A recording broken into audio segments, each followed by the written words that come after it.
What's going on, everybody? Welcome to GmiasWorld. Today we're going to talk about chemistry and the number one thing you should know before choosing one. Now, there are several chemistries that are going on within the game. I'm going to pretty much show you what chemistries I'm using and why I use it. Now, again, the toughness chemistry, tier 5. This is the only chemistry that adds speed as of now, okay? Earlier in the year, it was tier 1 through 4. They increased it to 5 and gave us speed. Voila. A lot of people that thought that that toughness wouldn't matter, all of a sudden it did. Okay, so now, what is the most important thing? Why does Gmia use toughness? This is why I use toughness.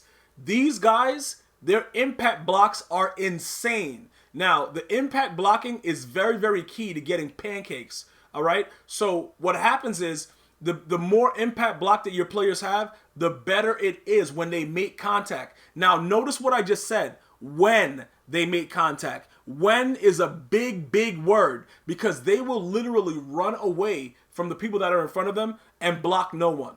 Okay? So when you look at all the stuff that I have and you see that pretty much I think the lowest impact blocking, this guy doesn't get chem from the toughness, so the lowest impact blocking that I actually have is going to be 98, I believe. Everybody else, they should be a 99 or close to it. Well, this guy, okay, I think the center and my and this guy is not, right? Oh, he's a 97. Okay, but his pass block is a 99. All right. So look now. This is the situation.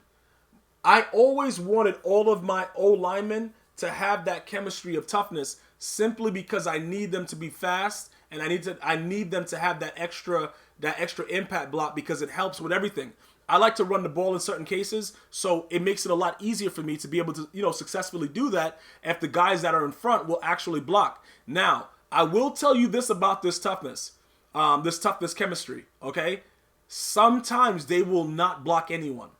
I don't care what their impact block is. Their impact block could be 1,000.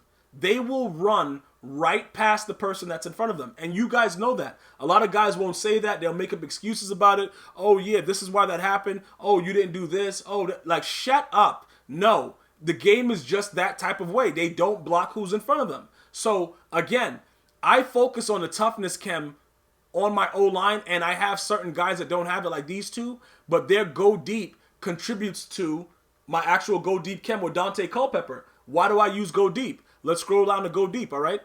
Go deep right now with the tier 1 through 4. It gives me the +2 throw power that I need to get Dante Culpepper up to where he is, which is a 99 throw power. Now, you're probably saying, Drew Brees can go to a 99 throw power, other stuff like that. Why would I use Dante Culpepper?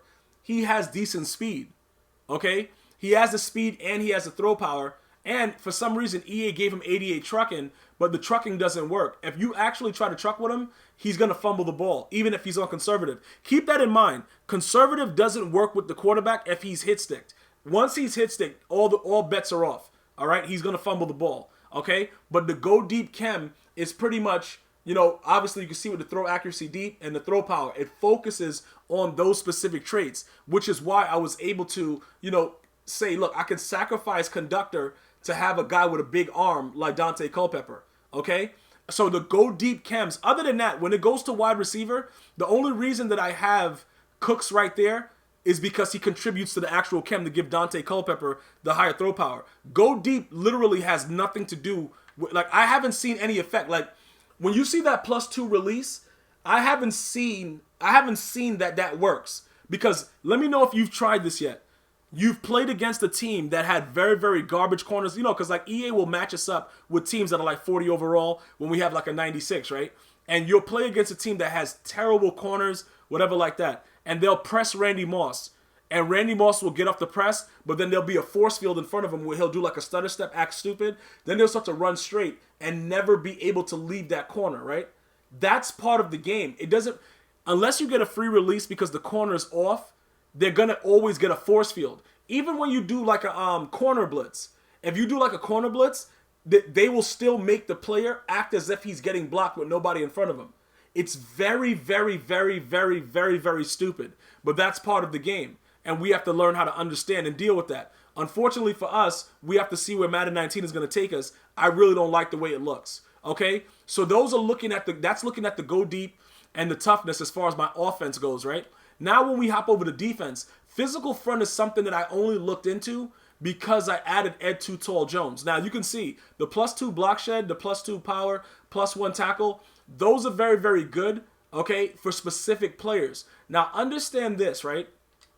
Ed 2 Tall Jones, and it's not just me. I like him so far. He has 99 block shed. He really hasn't been making as many plays as the dude that I had there before, the dude with no fingers, Pierre Paul, who just been traded to the Bucks. What happens is this, right? His finesse moves is the 88, but when I had his other card, it was really, really good. So I couldn't wait to get the Boss Battles player. But what I didn't realize is when he was really, really good for me, that was prior to the most recent patch. So they actually changed up the way that a lot of the cards react. But the block shedding, having 99 block shed, a lot of you guys think that that matters. I urge you to try this. Get a player with very, very low block shed and put him in the same play. And tell me if you see a difference. Because I tried it and I didn't. I had a silver D lineman and he was just doing whatever he wants. He had very, very limited block shed.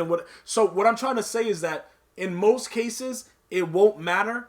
But the physical front, adding that block shed and stuff like that, it does help your corners. Because remember, he right here, he has a very, very decent block shed already.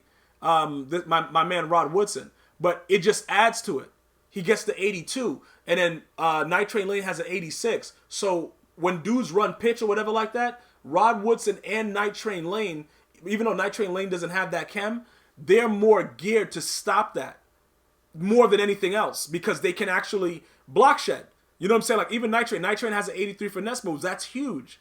You see what I'm saying? So that type of thing, if you wanted to like more focus on it, you can go with like the blanket coverage. Excuse me, the blanket coverage adds finesse move. If you wanted to go finesse move all around, you could do that. But because I got Rod Woodson with the physical front out of my free Ultimate Legend pack, I decided to go a little bit more physical front, which is why I added Willie McGinnis. Okay, we got Bo Jackson. Lawrence Taylor has it. So these guys all contribute to being able to, get off the block and do certain things. Now remember this though. Like I'm telling you right now, I don't think that block shedding, having the 99 block shedding is better than having 99 finesse moves. I really just don't. Because every player that I've used with finesse moves, they've had a lot more success of just being right there. But keep in mind, Lawrence Taylor, if you set him up on the edge, nobody's getting around him. Like, bruh, you could have like even when they run inside zone with trips, it's ideal if you run a 4-3 over or even if you run a 3-4. If you have Lawrence Taylor on the side that they're running it to, it's almost impossible to block him. And for you psychos that actually play on him because you want to utilize his out of the way and all kinds of craziness, this dude he's a monster. He's a monster. And also keep in mind, if you guys are D-line users, the jump to snap cam is like, it's outrageous. Like dudes is coming right in like the nano blitz from like Madden 02. Like it's really, really wild. And it's nothing you can do about it because nano detection doesn't apply to that. Okay? Which is very, very stupid. You can jump the snap and do craziness and they won't be nano detected. They're always able to come in freely because they're D-line users. Now, when you look at the toughness, that's already from the offense. Move the sticks, we're not primarily using that much. You see that we have limited read and react. Okay? And the reason that we have limited read and react is because of this, right? The read and react chem, I learned early by using it that it doesn't matter. Like dudes are just not going to play zone. So I kind of wasted my upgrade with Sean Taylor to do that. I know for the future with the next upgrade that I'm not giving that to Sean Taylor. I'm not going read and react. I'm actually going to get rid of all my read and react players. See, that's the thing about this guy. He has physical front and read and react, so it works out with Lawrence Taylor. But for the people that only have the one chem, it doesn't really make sense. Read and react is probably the most useless chem, and it's become that way because of the most recent patch. Because there is no guaranteed way to stop something every time anymore. For instance, the C routes. Like I told you guys, you could think that Cloud Flats cover it, but you'll play a game where it'll cover it every time, and then you'll run into a psycho that comes out just running C routes point blank, and your corner won't play it. And it doesn't matter how high overall your corner is. So that's understanding, the chemistries that I use. Now, you might say, Gmia, I'm using other chemistries. As far as these chemistries like Secure Tackler, does it work most of the time? Yes. Is it a possibility that you'll still get trucked? Yes. Secure pass blocker is a joke. Never Stumble's pretty glitchy. Tip drill, you don't need that. You're going to tip it and pick it anyway. Playmaker, that's really, really glitchy. Hot hands doesn't work. Jump the snap. A D-line user's wet dream. Identified is very, very good. You can see where your defensive player, the person that you're playing, the person that they're on. Battle ready is decent, but for the most part, it doesn't work as described.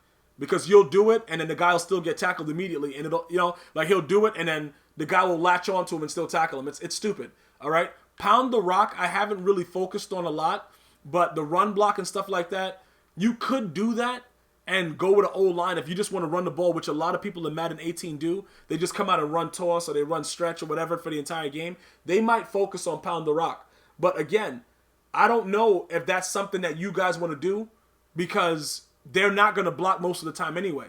So I would focus on doing other things. The zero chill is something that was a promo for Christmas. Gives you the +1 speed also with any zero chill players. But these, in my opinion, are three of the top. They're the top chemistries in my opinion right now.